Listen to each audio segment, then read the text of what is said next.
Շնորհակալություն, հարգարժան փոխնախագահ, հարգելի գործընկերներ, սիրելի քաղաքացիներ, քննարկում ենք ազգային ժողովի ընդդիմադիր փոխնախագահի թեկնածուի Արամ Վարդևանյանի թեկնածությունը։ Ես ճիշտ է, պարոն Վարդևանյանը բացակայում եմ, բայց ես վստահ եմ, որ դուք լսում եք եւ ես իմ ելույթում կդիմեմ ձեզ։ Պարոն Վարդևանյան, ինչ խոսք, արտիստիզմը ձեր թույլ կողմերից չէ, բայց թույլ տվեք նկատել, որ այն այս անգամ ձեզ չօգնեց ներկայանալ շահավետ լույսի ներքո, քանի որ ինձ համար առնվազն ձեր պատասխանները համոզիչ չէին։ Տարակուսելի էր, որ մեր քաղաքացիական պայմանագիր կուսակցության 3 տասնյակից ավելի պատգամավորների հարցերին դուք չտվեցիք գեթ 1 ուղիղ եւ բովանդակալից սպառիչ պատասխան, բայց չէ, որ դրանք հարցեր էին, որոնք հուզում էին մեր գործընկերներին եւ որոնց պատասխանները լսելով մենք պետք է որոշեինք քվեարկել ձեր օգտին, թե ոչ։ Բայց անկեղծ լինենք, որ իրականում ոչ նախանձելի իրավիճակում եք գտնվում, քանի որ բարդ է օրինակ, երբ լինելով Հանրապետական կուսակցության անդամ, այնուհետև Հայաստան դաշինքով ազգային ժողովի պատգամավոր, հիմա էլ ուժեղ Հայաստան խմբակցության պատգամավոր, գտնել օրինակ էական տարբերություն Հայաստան դաշինքի եւ ուժեղ Հայաստան կուսակցության 2026 թվականի նախընտրական ծրագրերի միջև։ Կարծում եմ, որ շատ դժվար եւ միաժամանակ նաեւ ամոթալի էր անդրադառնալ որևէ կերպ ձեր կողմից հակակոռուպցիոն կոմիտեի կողմից բացահայտված ընտրակաշառք բաժանելու, անձանց նյութապես շահագրգռելու դեպքերին, ձայնագրությունների բովանդակությանը։ Դրա հետ մեկտեղ նաև շատ ծանր էր ձեր ուժի պատգամավոր Էդգար Ղազարյանի կողմից հնչեցված այն իրապես ամոթալի խոսքերի ամբողջ պատասխանատվությունը կիսելը, հատկապես հաշվի առնելով այն հանգամանքը, որ պարոն Ղազարյանը որևէ կերպ չի ցանկանում ներողություն խնդրել իր այն խոսքերի համար, որը նա հնչեցրել է կապված իրանց մտնող ցանկացած սակրավորի մահվան հետ։ Ես այսօր կցանկանամ նաև իմ ելույթում անդրադառնալ 3 պարոն Ասլանյանի կողմից իր ելույթում հնչեցված այն մտքին, ավելի շուտ այն հպարտությամբ, որ նա նշեց, որ ես գիտեմ, որ նա այստեղ է եւ լսում է, որ պարոն Կարապետյանը, գիտեք, ասում է 5 հատ մանկապարտեզ է կառուցել Լոռու մարզում։ Իսկապես մի անլուծելի դիլեմայի կամ շատ տարօրինակ դիլեմայի առջև ենք կանգնում, սիրելի քաղաքացիներ, եկեք գանք հերթով, ուրեմն Նարեկ Կարապետյանի հայրը եղել է Հանրապետական կուսակցության կարկառուն դեմքերից մեկը, իսկ մենք գիտենք, որ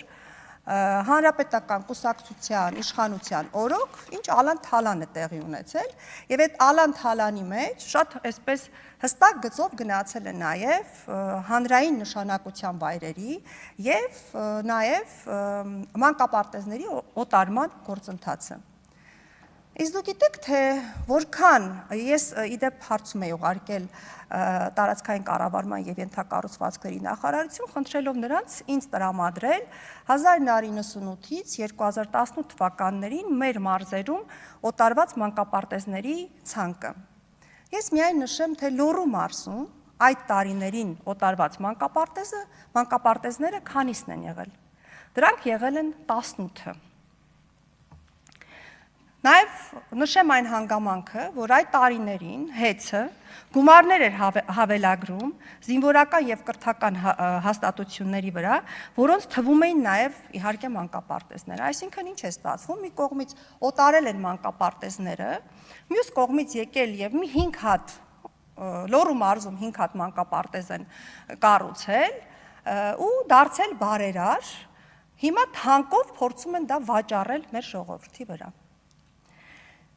Իսկ ավելի լավ չէր լինի, որ ընդհանրապես ձեռք չտայեք արդեն պատրաստի պետական մանկապարտեզներին եւ թողնեիք մեր երեխաները վայելեին եւ օգտվեին իրենց կրթական իրավունքից։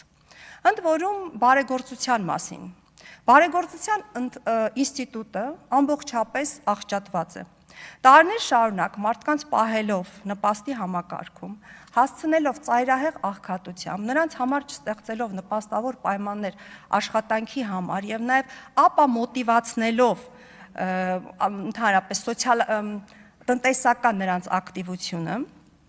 ստեղծելով ընտրությունից ընտրություն հայտնվել են եւ համատարած աղքատության ֆոնին դարձել բարեգործ։ Հիշեցնեմ, որ հենց այդպիսի մի բարեգործ Սամվել Կարապետյանը հիմա անցնում է փողերի լվացման գործով։ Եվ ընդհանրապես, պարոն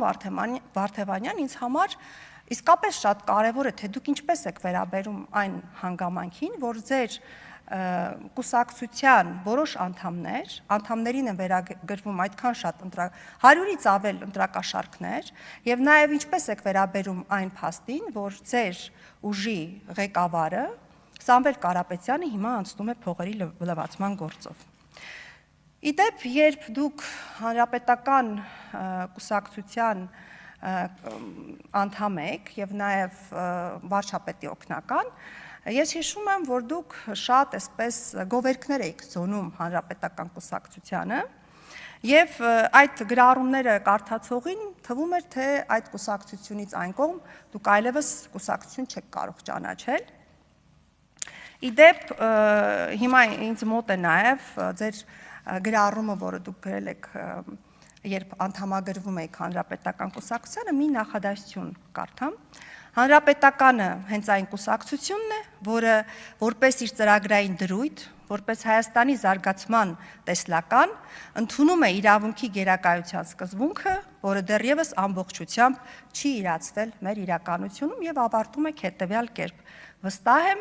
մեզ սպասում են շոշափելի փոփոխություններ, որոնց արդյունքները տեսանելի կլինեն բոլորիս համար։ Եթե այս գրառումից հանենք հանրապետական կուսակցության անվանումը, մեր քաղաքացիներին կթվա, թե դա հերթական մի ձոն է նվիրված ուժեղ Հայաստան կուսակցությանը։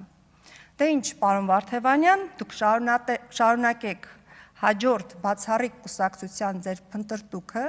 շոշափելի փոփոխությունների ակնկալիքով, իսկ ես մտածեմ, քվեարկել ձեր օգտին, թե ոչ։